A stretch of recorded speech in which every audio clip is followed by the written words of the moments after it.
All right, and we are live with our next speaker, the wonderful Fernando. Hi, Ian. How you doing? How's everything? Really good. We'll wait just one more minute for our friends to come back in. Thank you for joining the speech with Haran earlier. Yeah, That no was problem. I actually want to try to get back on Outbrain because you know, band issues in the past. well, So it happened to it happened to a lot of us. You and yeah, I have been doing this for a really long time. We know each other for years now, and I think it happened to everyone at one point. And but Haran made a really good point that their policies really do change all the time. So yeah, just like any traffic source for sure. exactly. Hi, Mike. Hi, Rusty. Awesome seeing you here. Yeah, so what we've noticed, I mean, with MaxWeb, we have a lot of VSLs, and historically, for example, like a couple of years ago, it was so hard to get some of those on Outbrain, right? Yep, of course. And now, as long as we have a good communication and we make the changes that they want from us, it's actually Hmm. quite reasonable. It's quite reasonable, and what I personally like about native too is the consistency. So Oh yeah, from the side of the product owner, I love the consistency. yeah, I agree. I mean, traffic sources changes algos all the time, right? So it's just adapting to it. I mean, Google and Facebook change their algos way too often than most, right? So yeah. Yep, exactly. We'll wait one more minute, but I know a lot of people already know who you are, but for the ones that don't, No. you're like, oh, you're so humble. It's like, what? But Yeah. tell us a bit about you, who you are, your journey, and how you got to be where you are today. Yeah, sure. So I guess I've been in online space for close to 15 years, no, a little over 15 years already. Full time as an affiliate marketer, 12 years. So I basically started just running ads, not ads, but trying to hack MySpace and selling ebooks on the MySpace. Then selling stuff on eBay. At that time, usually working three jobs, just because I think I pissed off my parents so much that they kicked me out of their house. Right. So I was like, oh man, I need to make some cash now. But now I was like, oh man, I got to work three jobs. I was actually a call center rep, a waiter on the weekends, and during the morning, I was a human resource manager. And I thought to Wow. myself, like, man, this can't be like the American dream, right? So I was like, is there a way that I can get rid of one job or get rid of at least two jobs and keep one? Like my goal is actually just to keep one job and the highest paying job, right? And the highest paying job at that time was had to give me the biggest chance of being a call center agent, which I rose up at the top in that company to be a telecom analyst, right? And it took me 2 years to be a telecom analyst. And that telecom analyst actually helped me with my affiliate marketing because being an analyst is very, very important with media buying. But after a couple of times of like getting rid of my waitering job, and then I was like, man, I just need to get rid of this human resource job. And I was sitting with my friend, and my friend was saying, he's like, man, if only I could make 40K a year, I would be perfect, right? And I looked at him, I'm like, dude, you're worth 40K, like you're worth 40K a year. That's where it just starts flipping off, and like, man, I got just gotta push hard. I'm gonna push hard on my eBay. I'm gonna push hard on MySpace. I'm gonna push hard on Google. And at that time, I was making some decent money on eBay, and I couldn't deal with customer relationships because I was still working for the jobs and then selling stuff on eBay, and the customer relationship was hard. So I actually had to Google how to make money online without customers, right? And I actually found affiliate marketing. And when I found affiliate marketing, I worked with the Google ads back in the day. I worked with Neverblue, and they were the ones that helped me learn Google straightforward, helped me from going from $100 a week to $100 a day to $1,000 a week to $1,000 a day. And I always shout them out, even though they're not here anymore. Their company's not here anymore. It's just they're the ones that actually helped me a lot with affiliate marketing, just especially with Google and keyword targeting and all that. So That's awesome. And thank you so much for sharing because, this is a big testimony. And we always talk about this on how it's really not that hard. Now is the time more than ever. If people are really serious about changing careers, sometimes when people hear us talk about stuff like this, they see it as like a crazy unachievable dream to like quit your job and just do this full time. I mean, Ian, he was so, we obviously have not rehearsed any of this. I say this all the time. I say this all the time. It's just putting in the work and the hustle. And you don't have to have audacious goals at first. You should Yeah. have, you start with realistic goals, make enough to just quit your job, right? Just make, Mhm.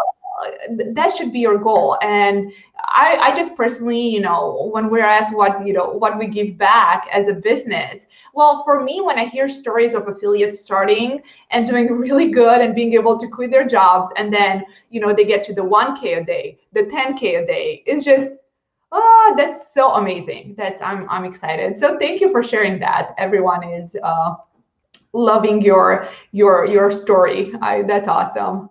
What Yeah, I mean, that's how it is really. Like, I mean, I didn't actually want to be an entrepreneur. I didn't want to be an affiliate. I didn't want to be a traveler. I didn't want to be any. I just wanted to keep one job, right? So my motivation was to get rid of at least two, right, slowly over time. And then I just thought to myself, hey, if I was able to get two, I have about 3 months, 4 months of savings. Can I do this in at least 60 days where I can replace my yearly salary? And then within about, I think it was 45 days where I hit my year salary. Within that 45 days, just work cranking out like 18-hour days. And that's where I'm like, okay, I can actually do this. This is real. Let me go full time on it. But it definitely has ups and downs. I mean, I've also been through goddamn depression, just because this is a roller coaster of an event, you know? Well, I'm glad you said that because we had this conversation, and it's a deep level to go into at 9 a.m. in the morning. But a lot of entrepreneurs don't always talk about this, the depression side of working on your own and having that is the continuous hustle and working hard. And when you work for yourself, many times, I don't know, it's pretty challenging. And then you get to certain numbers and everyone around you has the expectations of you always beating that and being more badass than you were last year. So thank you for sharing that. Do you still feel like a lot of people don't really talk about stuff like this in the industry? Oh yeah, of course. I mean, you know what? There's this stigma of online where this is the reason why gurus are like so successful because they're like, hey, here's my Lambo, you know what I mean? But then the only reason why I'm very relevant is because I actually know and I don't care about talking about these ups and downs because this is real. This is like actually real life stuff where you will like lose $1 million in a year one time, right? You will go through depression more than once, right? And the fact is, as long as you have a circle, like I talk to Tillo all the time about like some issues where campaigns are down or like I'm having a bad day, and he's there to support me and push me on the wall and be like, hey, get back up, right? As long as I have my circle, then that's good, right? Because that's really really important.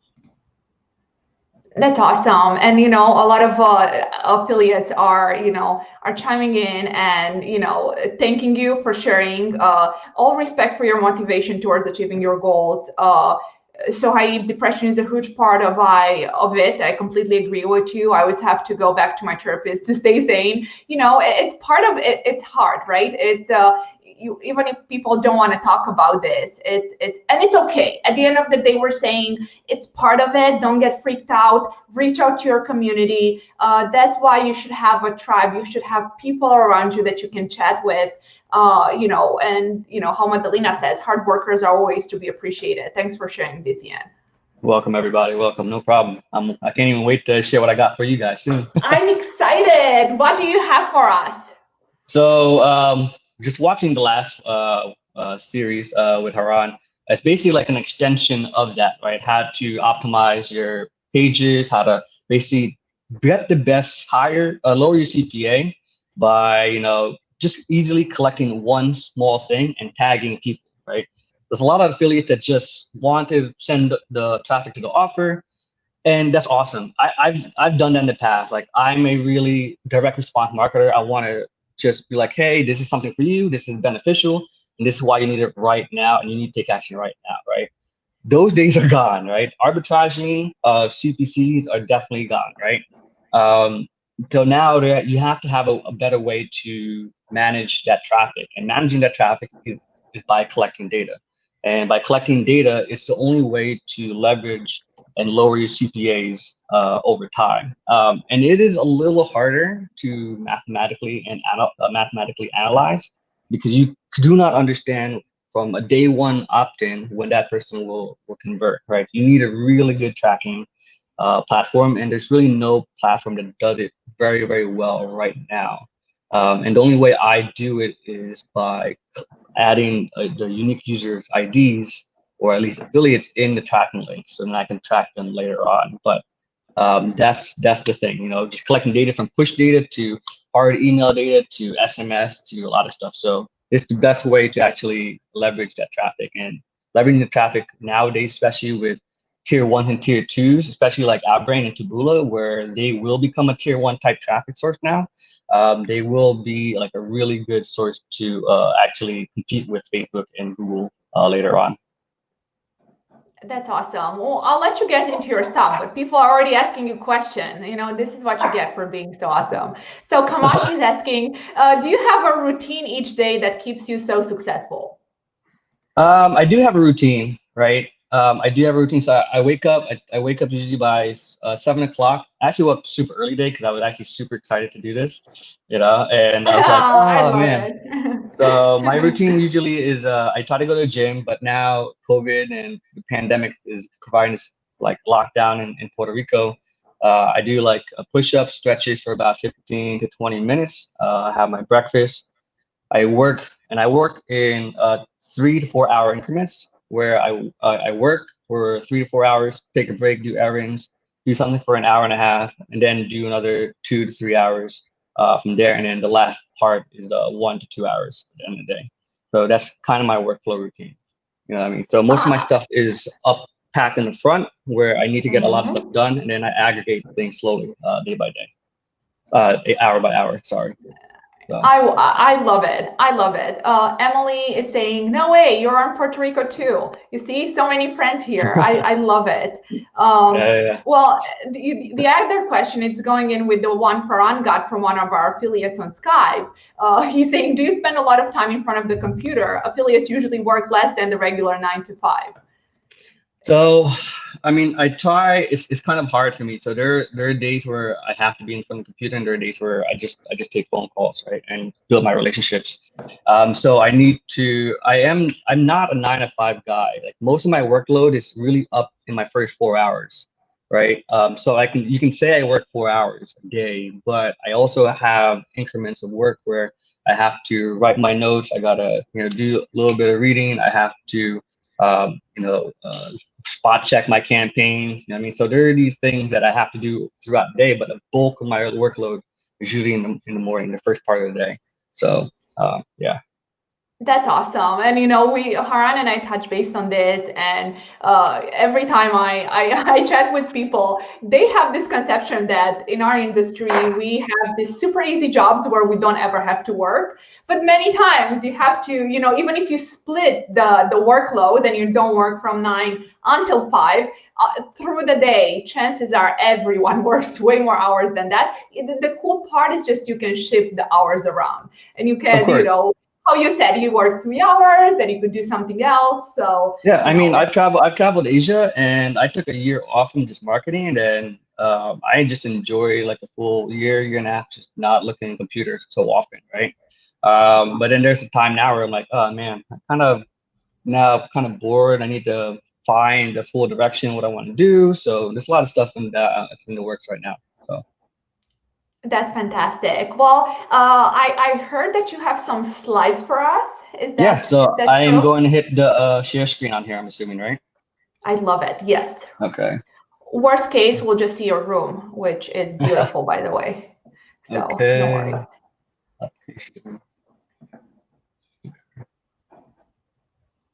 There, you I guys see my think, screen? yeah. I'm adding it to the stream right now. Beautiful. Okay, everybody see the Awesome. slide? Since I'm Mm-hmm. gonna hit present, I guess I won't be able to see the comments. So I'll just go through this, and Anna, you just stop, pause me, or whatever you need to do. Right. You got it. I'll keep an eye on the chat too for All right. questions as you go through everything. So guys, I don't know if you guys are just coming in.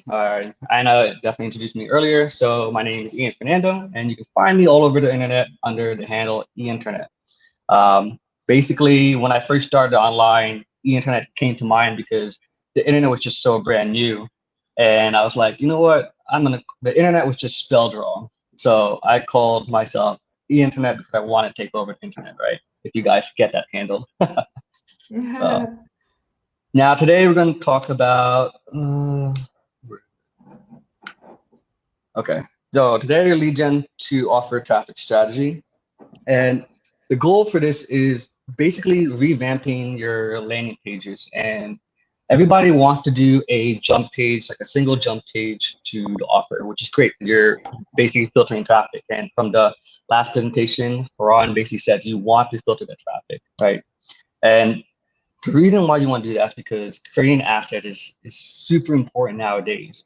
For the past, I want to say 7 years, I've been collecting data, and it's been super important to properly utilize that data in a good way because, like Haran said, you can test all these traffic sources, the competition, but then let's say the algorithm changes with Facebook, or let's say Taboola is buying Outbrain, right? There's that merger. What's going to happen? What is the potential? What's going to happen with Outbrain, right? There's these issues that might change, and having this email list or data of like their phone numbers, emails, their addresses, it's very, very important to collect, right? And when I first started online, all these marketers back in the day, like your Mike Philisanes and your Russell Brunsons, like they were my mentors, like Joel Comm, like they were my mentors back online. And they always said, hey, collecting data is part of being a powerful asset because when you have nothing, you can always send at least one email and make,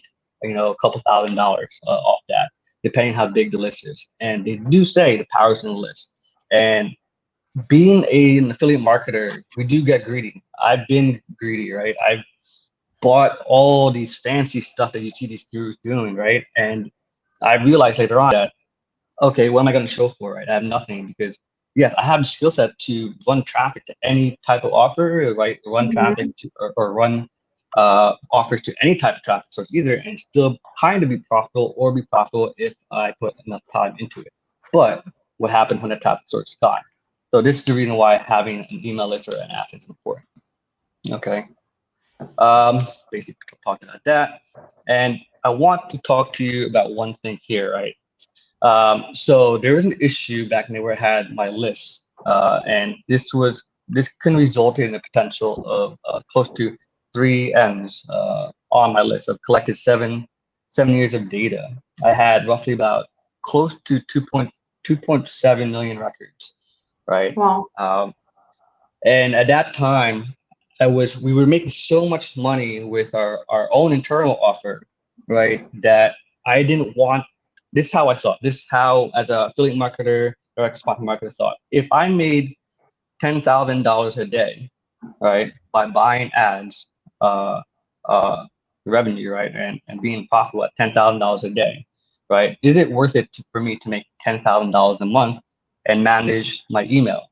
I was to a normal affiliate direct response marketer, the question would probably be no, because you're making 30 times that by the end of the month, right? So there's no point to spend time on email, and that was my mistake. So over time, these records, they basically just diluted, and they lost their value.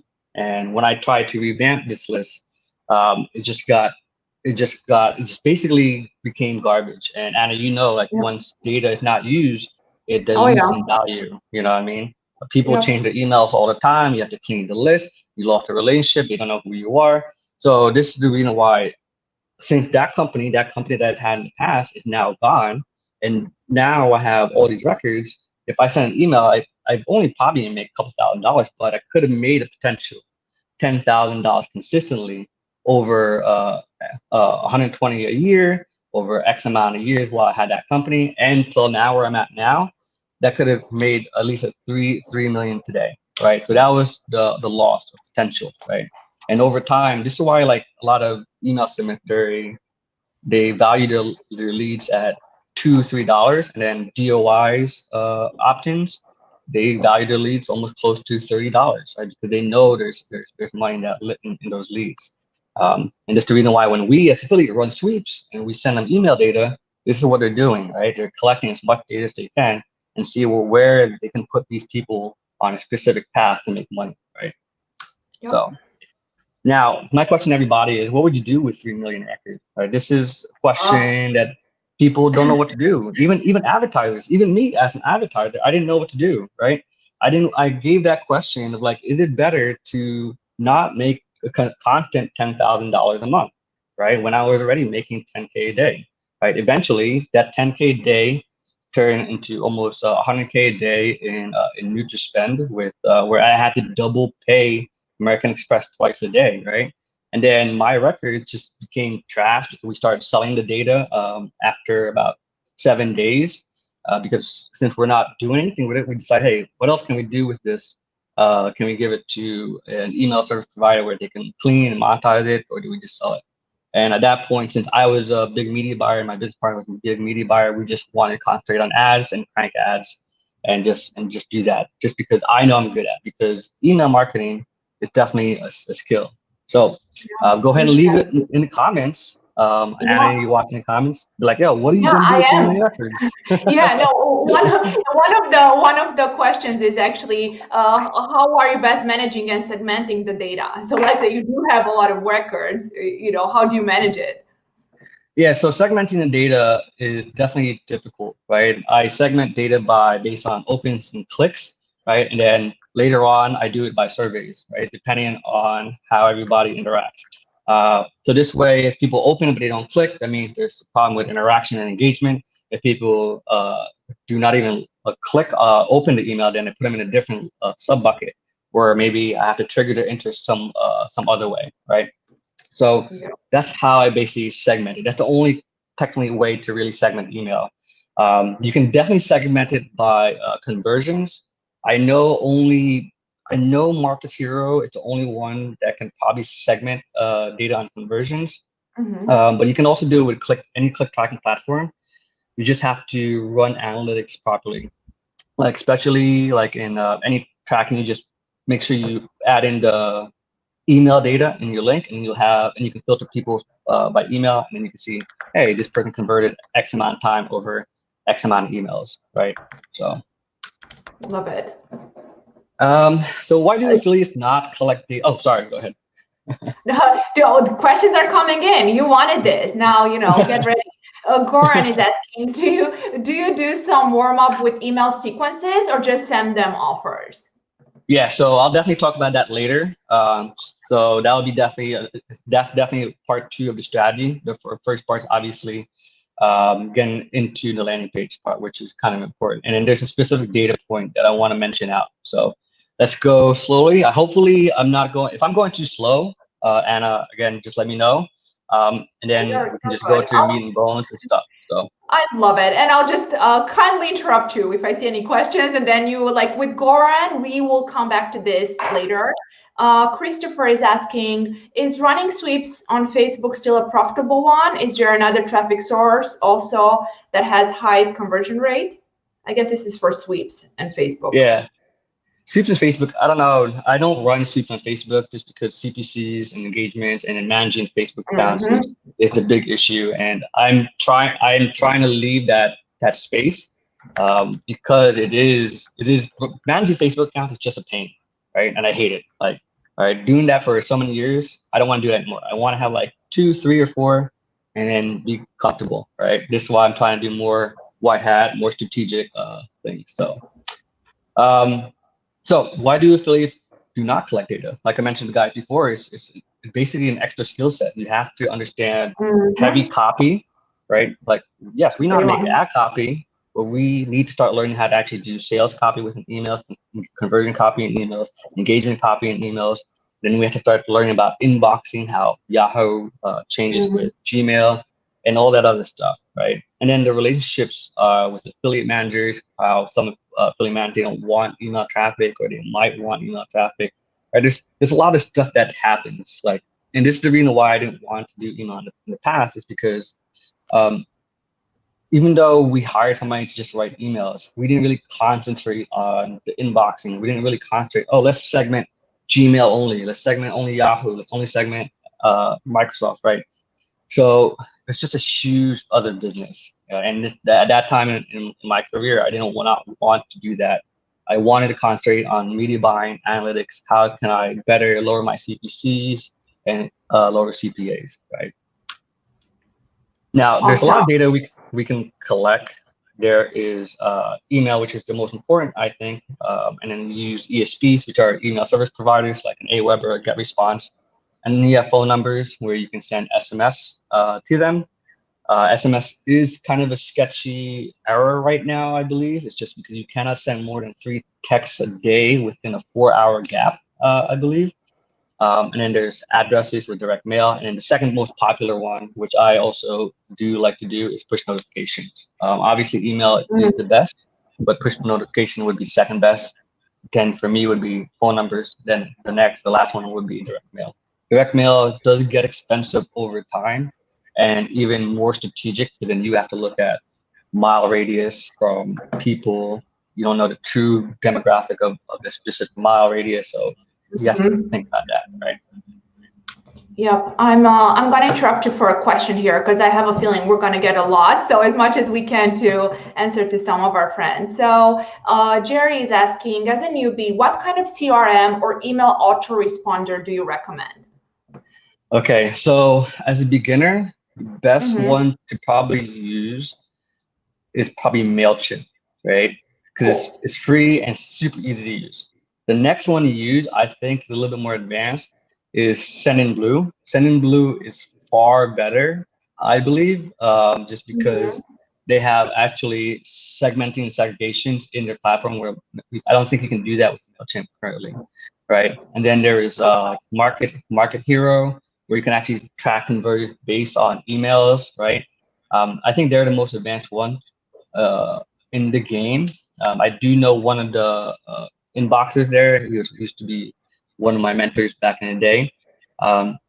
So I think those are the ones. But currently, I use since I now segment properties because I do want to keep my assets tight as possible to sell them later. I use a plugin called Mailster, and then I use a SMTP service called SendGrid. So this way, all the contacts stay in one website. And this way, if I do sell that website later on, they can just take everything off the server, or I can just give the server to them and all the data and information off to them. I try to make it as easy as possible to sell off the asset later on. So. That's awesome. Perfect. Sam on our team got a question from someone on Skype. Lead gen works on VSL offers as well. Oh, yes, this is the point of the slide. You are going to learn today. I love it. And I don't know if you know much, but Masrudin is asking if you know of Pinterest being profitable. I can personally say I've seen people be very profitable with Pinterest. I don't know if you, Ian, ever tried it, but sure.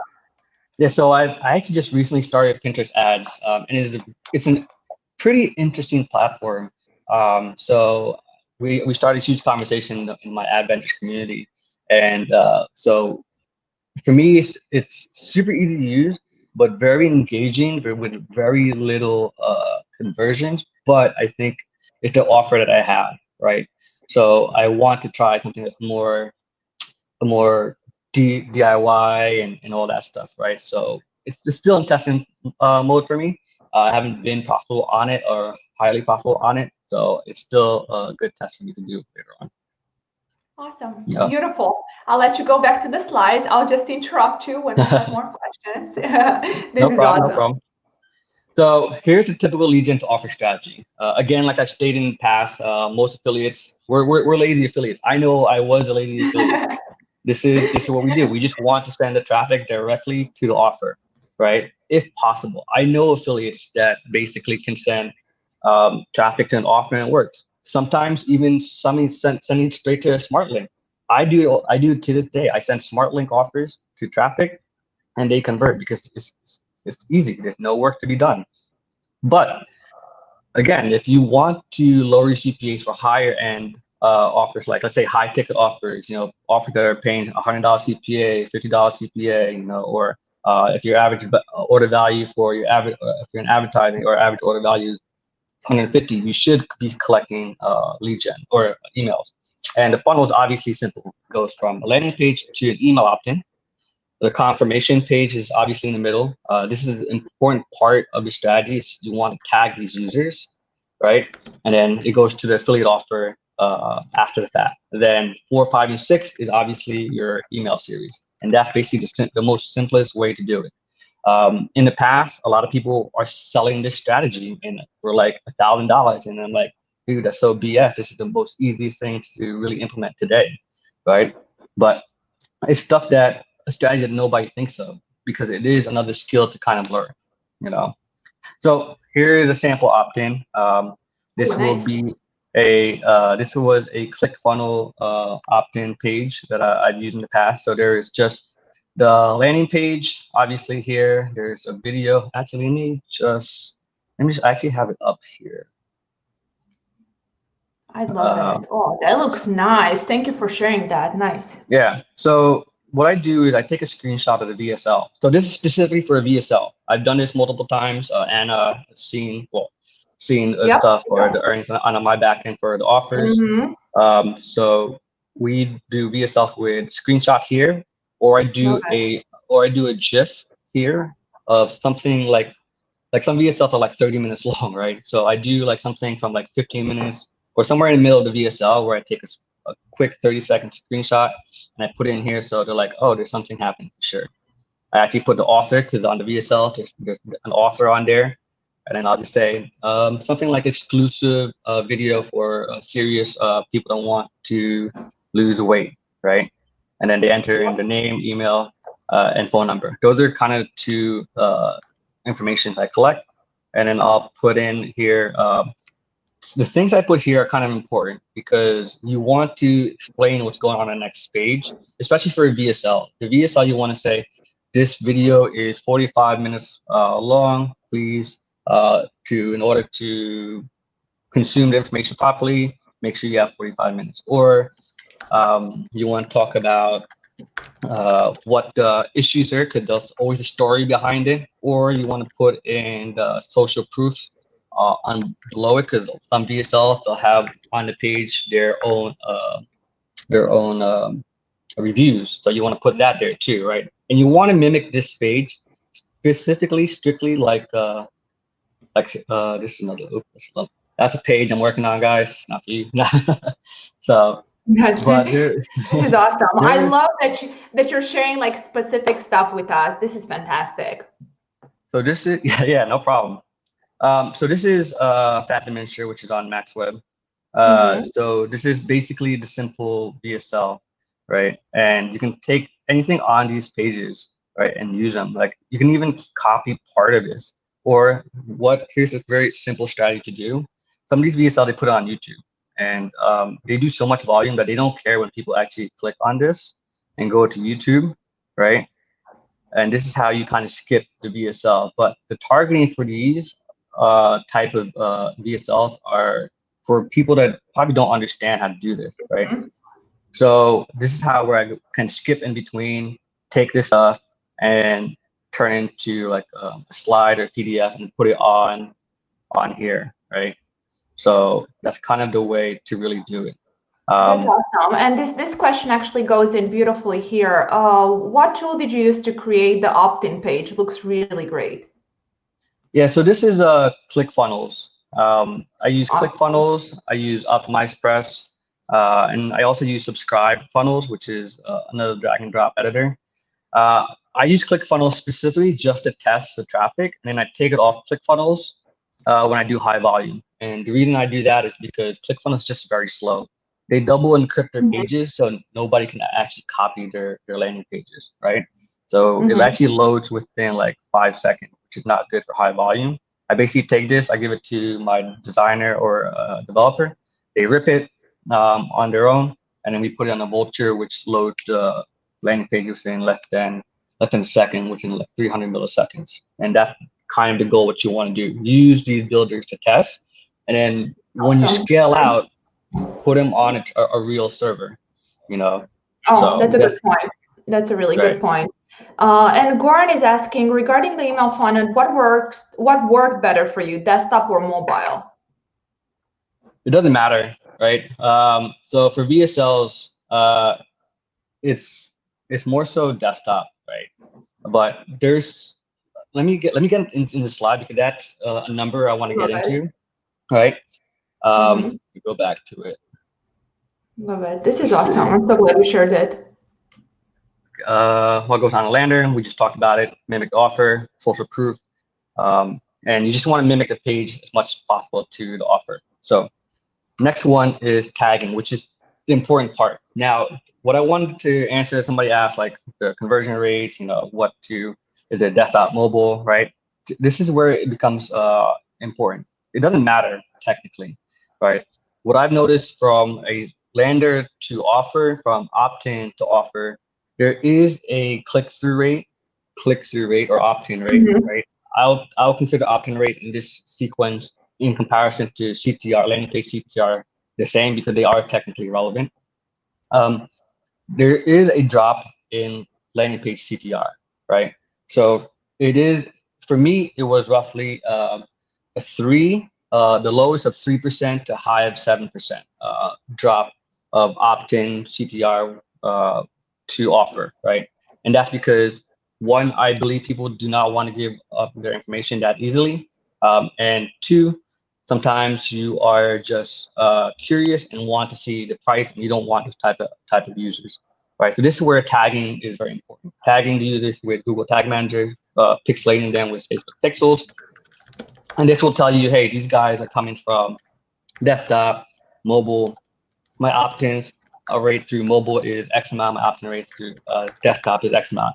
And this is where you want to tag them because, especially with Facebook, now you can create a look-alike audience, right, based on Hmm. actionable users. And this is the Really most good point. important part, right? Hmm. There's also another strategy where you can tag users on your landing page without opt-in, but this is much better because you want to make sure that they are taking action, they are engaging, right? Because sometimes random clicks happen and you just don't want to create a lookalike audience based on that. At least you have a serious user that is actually putting in their information, and now you can actually create a big audience through your lookalikes, right?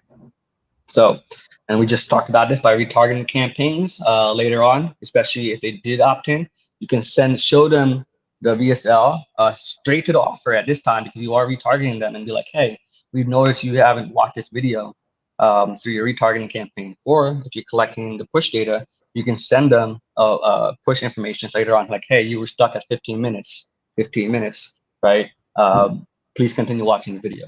And obviously, the most important part is pixelating through Facebook and creating a lookalike audience on there.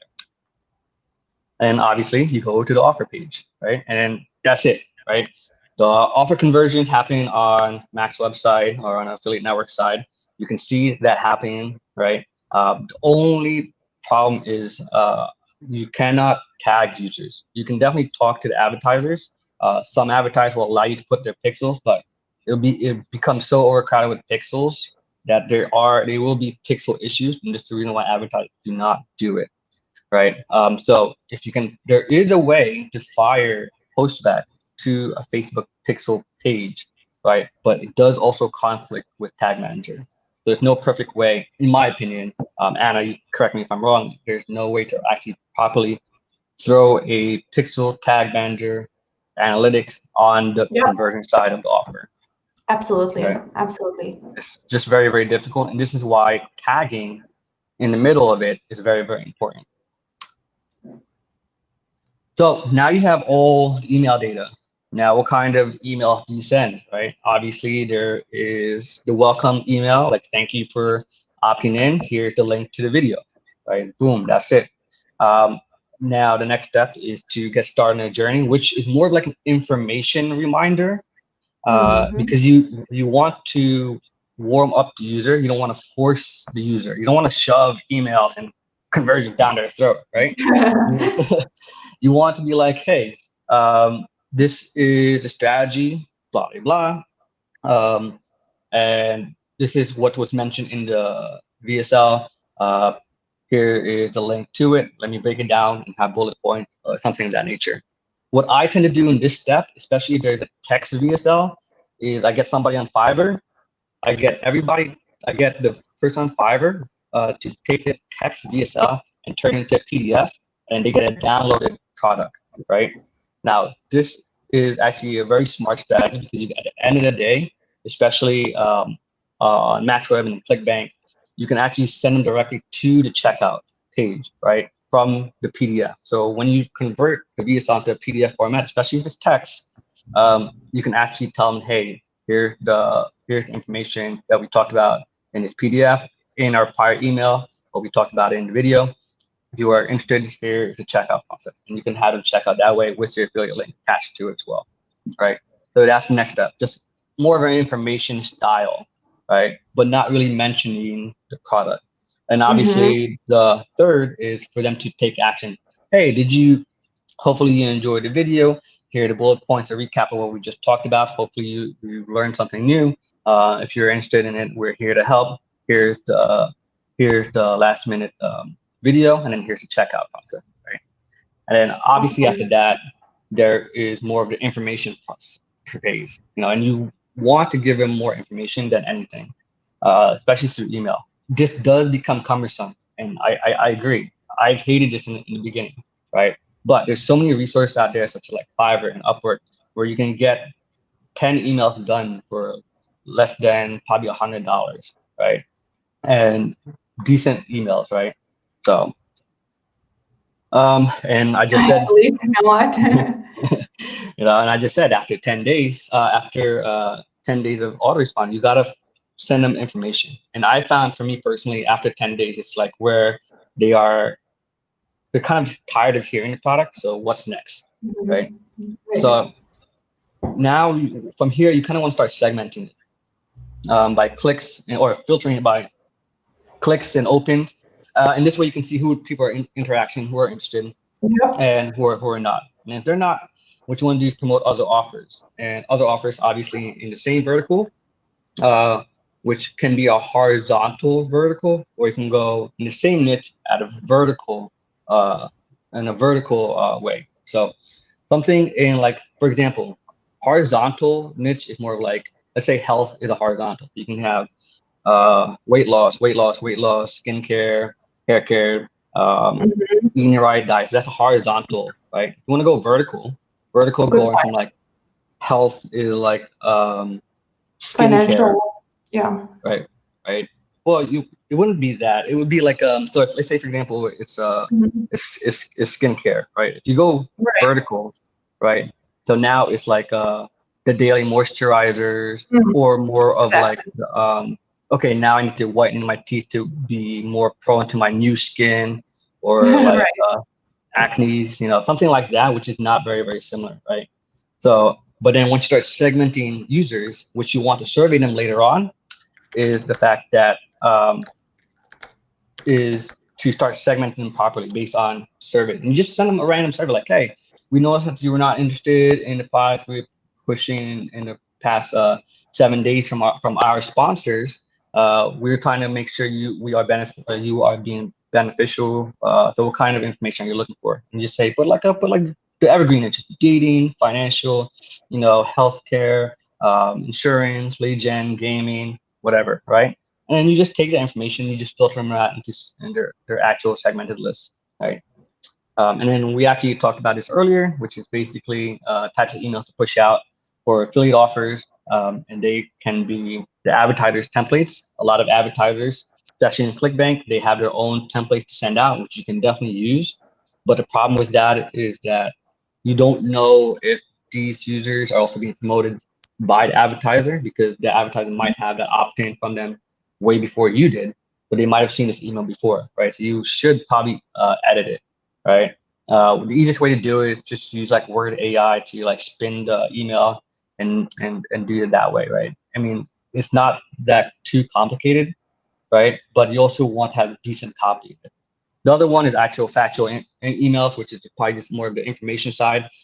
Information information learning, I call it, where you just like, you just want to tap them. You're like, hey, this is what you need to do, real quick, and then they'll do their own research, and then hopefully they will click on a link, come back to it, and be like, okay, this is what I will do. And obviously, educating the user over a 3-day email span, where the third email is more of like, hey, take action, where the first 1 and 2 emails are like, okay, this is what you need to do for skincare. Wash your face for 2 to 3 minutes.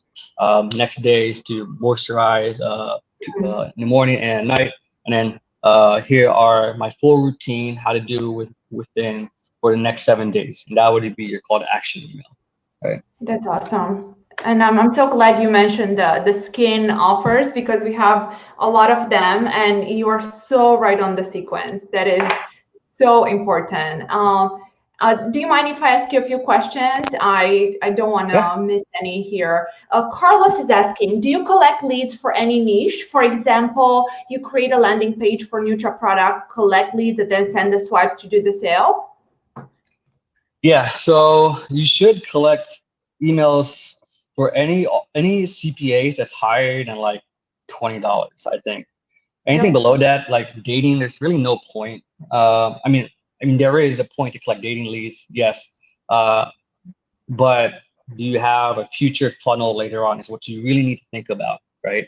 So with dating, even though they're like only $3 to $14, right? Are you going to be like, hey, you know what? I'm going to collect the email. I will send to these offer, but then I'm going to make my own pickup ebook later on, and then sell them that, right? So you really have to think about that kind of future later on, if you really want to do that. But you should always collect leads that are higher than a CPA of $20, $25, I think. That's a really good point. I agree on the CPA. I completely agree. Goran is asking, what do you do when you finish with one product autoresponder and users buys or not? You try to do some upsells or opt-in users onto another flow? Yeah, correct. So when you have, so this is the difficult part of email, is like you don't know that Ian Fernando clicked on 6 emails, didn't take action, right? You really don't know that. You really need to have really good tracking. And there is a way to do it properly with like any of the tracking platforms, right? It is just very difficult to take that data and segment it into email. What I tend to do is some email platforms will be like, move users that did not open emails over 7 days to list 2, right? You can do that in most email platforms. Or you can be like, you can set rules, but like, okay, if user did not click link in the last email, move them to this platform, right? And this way you actually know that they're not taking action on your offer and you want to send other offers, right? Like if you just sign up for any ClickBank email list, you will notice that you're getting bombarded every day. They're emailing them every day, every new offer. But the first 5 days is about their offer, right? And then after that, if you don't take action, you notice your emails change to just offer, offer, offer, offer, offer, right? So you should always move around with different affiliate offers, but there's a strategy to do it. You definitely want to survey them first so you can give them relevant information where they do take action. That's the most important part. Remember, everything in affiliate marketing is all about filtering. You filter the data, you filter your leads, you filter your traffic sources, you filter the widgets, right? So the more finite you can get the data, the better off and higher your conversions will be. So awesome. Love it. Cool. So what I do with data later on, because it can be a pain. So in the past, I used to sell my data, right? Again, it comes to the question of, is it better for me to make $10,000 a day, or is it better to make 10K a month?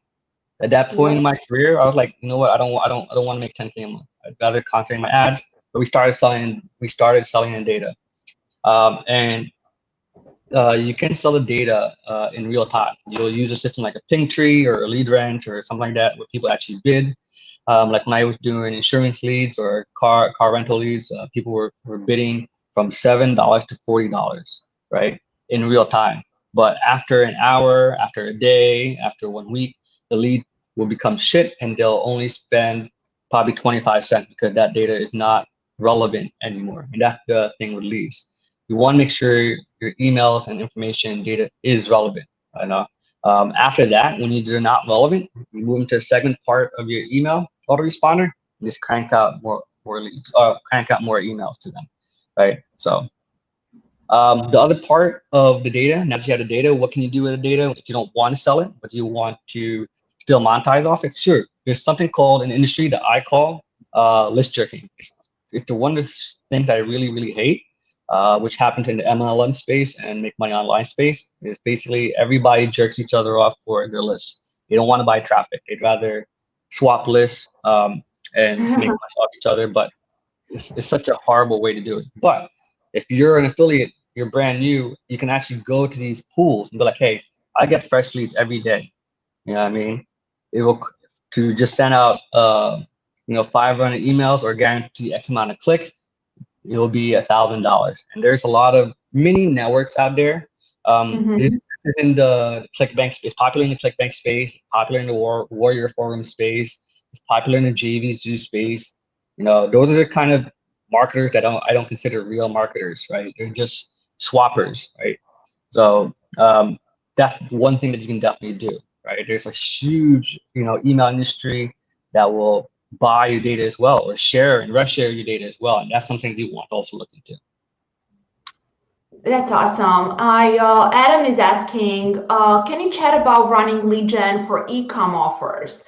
Do you hit your list with listicles or run directly to specific products? E-com affiliate offers or e-com as an advertiser? E-com as an affiliate. I'll do both. Like e-com as an affiliate, right? So since I've done both, right? Since I was an advertiser, I had my own e-com, I had my own Nutra, and I am doing it also as an affiliate. As a advertiser, there's a huge series to do it and whatever. But as an affiliate, you want to do your listicles in your email, right? Nowadays, people are, especially in this pandemic, I've noticed that listicles are very more popular in email than on the website, right? Because everybody's on their phone. So it'll actually take more action through email than actually going to the website, right? But you also want, this is how I target it. So this is a really, I don't know if I should share this actually, but you have to. Now that you said it, you have to. Yeah. So as long as you feel good, you're fine. So the way to do proper email listicles is to target. So some networks, they allow you to target Wi-Fi and 3G. So you just turn off Wi-Fi, right? So this way you guarantee them that they'll take action on the listicle.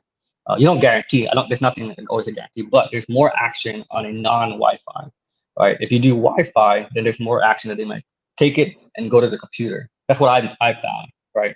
So just by turning off Wi-Fi and just targeting mobile and 3G, you know that they'll take action, or not take action, but they're more inclined to do things on their phone than looking on their phone and like, oh, that's cool.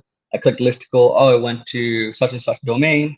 Let me go to that domain on my desktop and read this article more, right? So there's that gap. There's that information that a lot of people do not think about, right? So that's something that is very, very unique that very rarely anybody actually thinks about. Well, Man, I'm giving too many secrets out today. Oh, Andrew is saying it best. Sharing is caring. I agree, Andrew. And you're awesome. You see, well, this is why we do it, right? And that's why people that woke up early and turn in their life are getting all the juice and the good secrets. So thank you. No problem. I guess and then the last part is like the other way to collect data is obviously SMS, push notifications. Like there's One Signal. One Signal is an awesome platform to collect data, especially just starting off, and you want to merge off One Signal later on, right? And push is such a popular traffic source nowadays. There's so many traffic that will actually buy your push notifications, right? So if you have random sites, landing pages that you just want to collect push notifications and you don't want to monetize it yourself, then let another affiliate network do it. Like I'll buy those pushes and advertise on them, right? And they actually categorize your pushes. So when you talk to your ad manager where you want to start collecting push, they'll say, oh, you're in NutraSpace, we'll make sure you're under Nutra. Oh, you're in financial, we'll make sure you're in financial. So there's no kind of disruptive parsing with your leads to information they are receiving, right? But it does become spammy on their end. So there is an argument you can argue with yourself, right? Is it better for someone else to monetize it, where they just want to sell the traffic to whatever, or do I want to do it and control it later on? But again, that becomes another skill, right? Where you have to learn push notification, advertising a bit on your side, right? But emails is the majority part. But and there's obviously desktop, SMS, there's direct mail. I haven't done direct mail myself. I've actually sold information to an agency to do direct mail, and we basically just broke even after agency fees and all that stuff. So, well, um, Awesome. yeah. And then I guess the last part is if you're doing push. The first three reminders in the first 3 days is, did you watch the video, text version of the VSL, and then cart reminder. Hey, you forgot to finish your checkout process, right? Same thing with the emails, right? All you're doing is taking a longer version of your email copy and putting it into a 40 character version on push notifications. And that's kind of basically it, all right? And then Right that's it, guys. So, Anna, you can start bombarding me with questions. You guys can find me on. I'm so glad I was asking you we were going, because I don't want to be late for Joe. But I do want to leave this here for a second. That's Ian's information, you guys, on the screen. Avengers Online. I'm not saying this because I like Ian and he's my friend, but it's such a cool community, what he's doing with Avengers. So please check that out. I'm genuinely saying this because it's really cool. And to me, any tools that are usually going to help our affiliates, I'm so excited to share. So yeah, it's a really cool website. I'll do one question just because this is a good one. Andrew is asking, if you have $500, what would you do to create your funnel? Oh man, so the strategy I would use, which would be the cheapest strategy, would be to arbitrage clicks to Facebook. And in that way, I would probably buy pops or push, right? Um, Create an opt-in lead and then generate a lookalike audience through those opt-ins and move the advertising to Facebook. This way, you actually utilize $500 as much as possible by spending maybe $100 on push, growing a mini list. Because the most important part after that is growing the lookalike audience on tagging and your retargeting for Google Ads, and then either put $100 on Google or put the rest of the budget on Facebook via your lookalike audiences, right? But you need to at least get 100 interactions or 100 tags through your opt-in. So that is the only thing you kind of have to actually monetize for. But that is the best way to take a small budget and expand into a bigger revenue later, in my opinion. I love it. So we have like dozens of comments thanking you. The presentation was great. You're awesome. Valuable info. You're a rock star. What can I say? I know. It's like, thank you. And you know what this is telling me? We have to do this again. Like, we're not going to wait. We're not going to wait for the next conference. We're going to do this again soon because, it's so much good information and, affiliates love it. So yeah, I mean, I love giving information and it's fine. To me, information is awesome. It's just, there's all these gurus, they teach you stuff, but they just don't give you nuggets. That's the problem, So. Yeah, I'm with you. Thank you so much. I'm gonna jump in with Joe. You should definitely stick around for that. That's gonna be a really good one also. Yeah, you guys just stay live on Facebook. We're gonna make things easier for you. But Ian, you're awesome. We love you, and stay on for the next one. No problem.